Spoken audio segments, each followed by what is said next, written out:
So why are zero days on the rise? From Microsoft to Apple and of course the now infamous MoveIt hack, zero-day exploits are seemingly always in the news at the moment.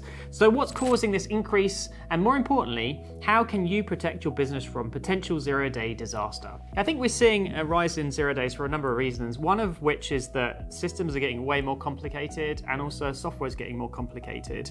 And so organizations are struggling to spot these potential threats in the applications they're developing.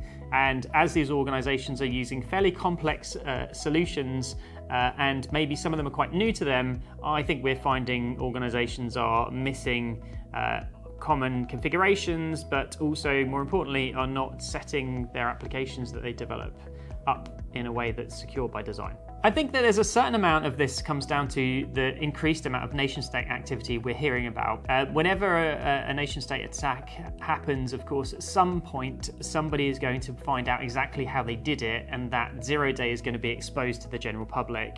And as such, of course, that means that more people are looking into those software and doing more research. Like in the example of MoveIt, once the first zero-day was exploited and made available, more and more kept coming out because they realized it was almost like there's blood in the water, right? The sharks can smell the blood in the water, and then they start going after trying to find if there's more vulnerabilities, and then they find more and more zero-day vulnerabilities in the software. I think a lot of people think that AI's got a part to play in this, but I don't think it's quite there yet. I think AI technologies will certainly have an impact in the future because you can ask it to write software to help you to find zero-day vulnerabilities, but certainly it will aid those that are slightly less well-funded or don't have the skill sets yet. They can benefit from AI technologies even today to help them to learn how they can do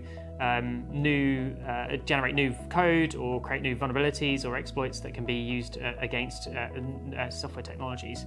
So it's not necessarily the reason why we're seeing more zero days, but it will certainly help in the future, and it's certainly helping less technical people that are not as well funded as, say, a nation-state organization to be able to do some of the things that maybe nation-states would only ever be able to do in previous history. There is a potential concern from many that organizations have a false sense of security. So they are implementing security technologies that are either misconfigured and they're relying too heavily on those security technologies from blocking these attacks, and then of course they're not putting enough focus on the technologies that they're developing themselves. So let's say they're building an application. They build their application in such a way that they just want to get it out into the wild, so get it out in front of their customers.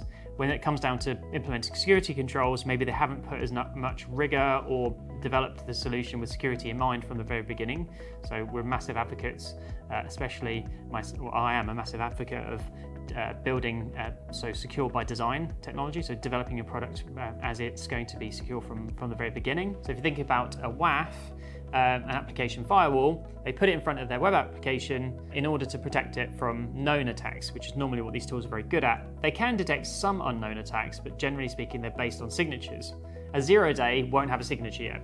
So for organizations that rely too heavily on that third-party product of the application firewall in the example I'm giving, if their application's not secure by design, the attackers might find 0 days and exploit that, and the product would never know. The security product would not be aware. So they have that false sense of security. Also, as we mentioned earlier, there is a supply chain challenge whereby if your third party has a vulnerability and you're using in the application you're developing, that could expose you, and you can't do much about it because you're relying on the third party to develop security software and to implement security controls, of course, and secure their application. So what can you do to protect yourself and your business from potential zero-day attacks? There is no foolproof approach, unfortunately, for complete protection, but there are a number of different things you can do to reduce your risk. Number one is to patch software as soon as possible. This is the most important thing that a business can do. Just keep an eye out for that patch for the zero-day vulnerability, and as soon as it's available, apply it because it's going to give you the best protection possible. Often providers will provide you mitigation steps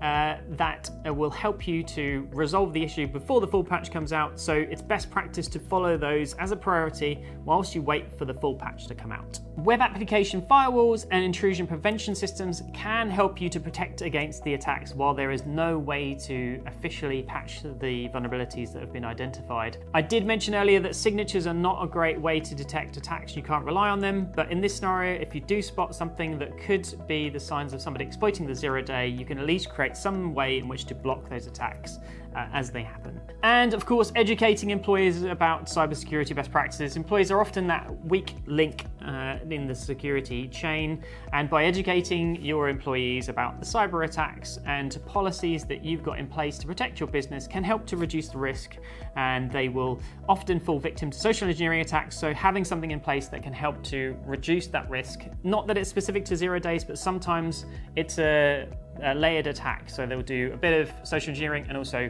the 0 day sometimes. So it's good to have that education in place. And the last bit is have a layered security approach. No single security control should be your protection mechanism. You should have more than one. It's called a defense in depth strategy. So having more than one thing in place means that you don't rely on just one security mechanism. Thanks very much for watching the video. We hope you liked the content. Please like and provide some comments on your thoughts around this topic, as it really helps us to grow our following. Thanks very much.